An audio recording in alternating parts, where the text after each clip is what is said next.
I was writing on the Good Samaritan and how Jesus defined a neighbor and instructed us to go and do the same. And I got to thinking that maybe God's mercy, because that's how the Pharisee describes who the neighbor is he says, the one who showed mercy. So I started thinking about mercy in that context, specifically the fact that mercy is often connotated to us in the sense that it is the withholding of something that's deserved, so the withholding of punishment. So specifically, it's a forbearance of punishment that we deserve because of sin.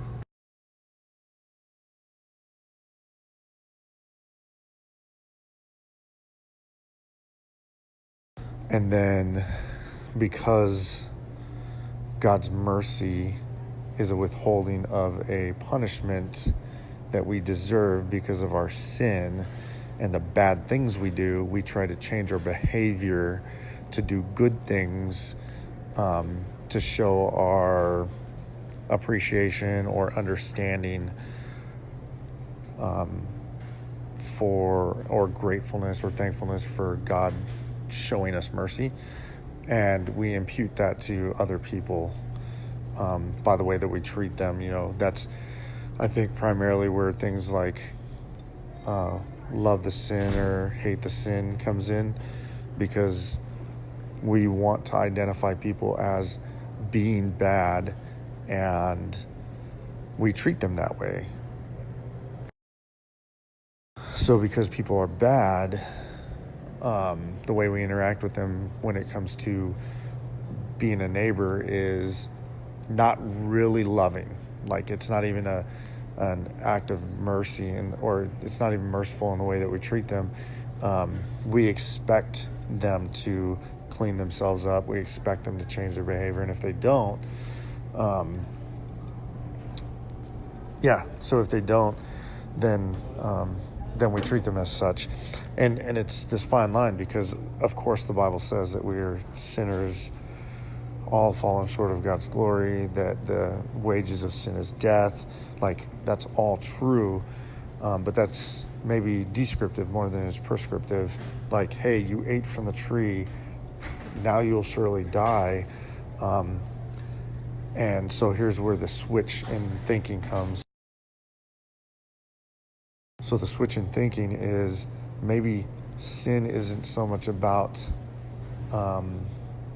what we do, but it's the thing that happens when our actions, obviously, like the things that we do, create this gap and this void between us and God.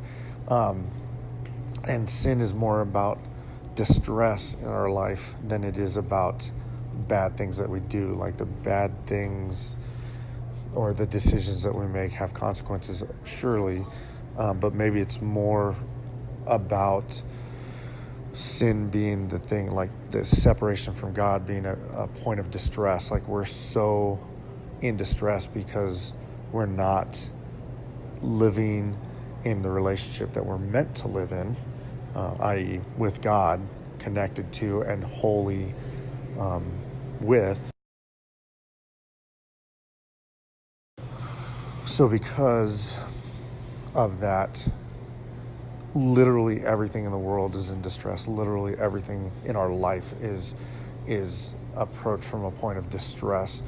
We're like the Jew on the side of the road, beaten by bandits,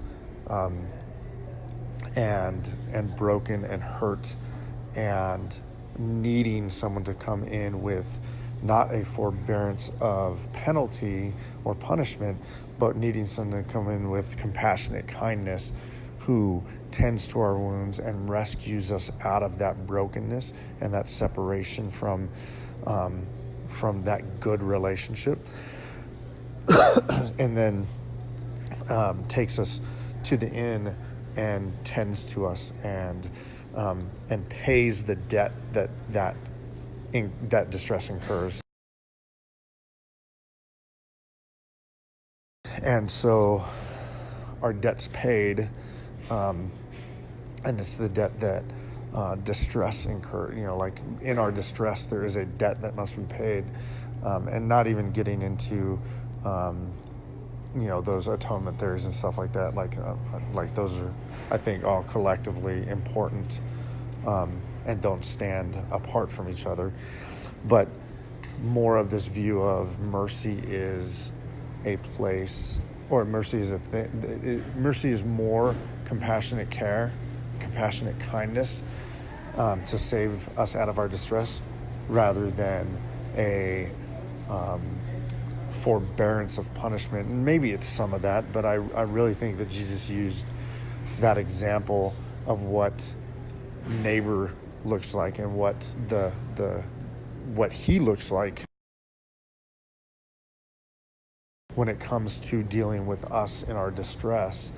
That he is the good neighbor. He is the good Samaritan that comes and tends to our wounds, out of compassion, and not out of a subsided anger. And so when we begin to view mercy that way, and what being a neighbor, like being a neighbor means that we go and show mercy, and we walk we love justice, and we walk humbly, and we do mercy, or we do justice and we love mercy and we walk humbly. Yeah, that's the right way. That the way we end up loving our neighbor is built out of relieving their distress versus making it known that they are not subject to punishment anymore. Does that make sense?